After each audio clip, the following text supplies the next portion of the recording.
বাংলাদেশের টি-20 অধিনায়ক ব্যাটার হিসেবে গড়পড়তা ভালো হলেও ফিলোসোফার হিসেবে দুর্দান্ত।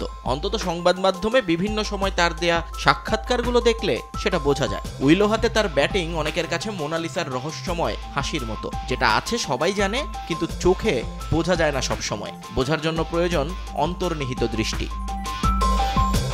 ভাবতে পারেন হারা ম্যাচের পর এত কাব্য আসছে কিভাবে? আসছে লিটন দাসের ম্যাচ শেষের সাক্ষাৎকারে।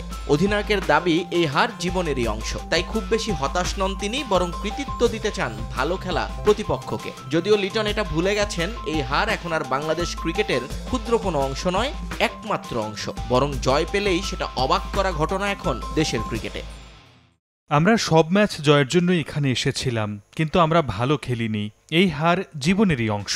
কখনো কখনো ক্রিকেট ম্যাচে প্রতিপক্ষ খুব ভালো খেললে তাদেরকেও ক্রেডিট দেওয়া উচিত, আর আমরা এ ম্যাচেও অনেক ভুল করেছি, বিশেষ করে ব্যাটিংয়ে।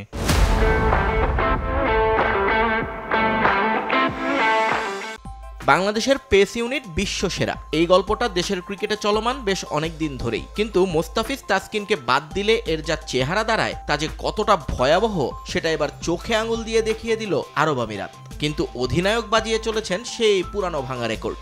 সন্ধ্যার শিশিরেই নাকি ভন্ডুল সব পরিকল্পনা। এই উইকেটের জন্য আমাদের চেষ্টা আপ টু দ্য মার্ক ছিল না।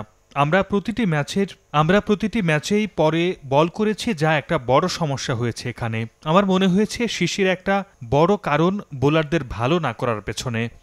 পোস্ট ম্যাচে মজার ঘটনাও ঘটেছে একটা। বাংলাদেশ অধিনায়কের কাছে সিরিজ থেকে পাওয়া ইতিবাচক কিছু জানতে চেয়েছিলেন উপস্থাপক, কিন্তু শুরুর কয়েক সেকেন্ড নামগুলোই মনে করতে পারছিলেন না লিটন। পরে তাকে ধরিয়ে দেওয়ার পরও খুব একটা সুবিধা করতে পারেননি ক্যাপ্টেন।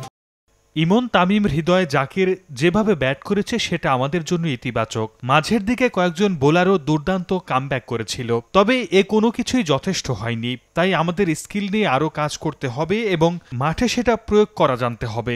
এমিরেটস ক্রিকেটের অনুরোধে ঢেকি গিলেছিল বিসিবি। পাকিস্তান সিরিজ যাওয়ার আগে আত্মবিশ্বাস বাড়াতে খেলতে রাজি হয়েছিল আমিরাতে, যা এখন পাকিস্তানে যাওয়ার আগে সবচেয়ে বড় মাথা ব্যথার কারণ হয়ে গেল বাংলাদেশ ক্রিকেটের জন্য। নিয়ন মোহাইমিন, সময় সংবাদ।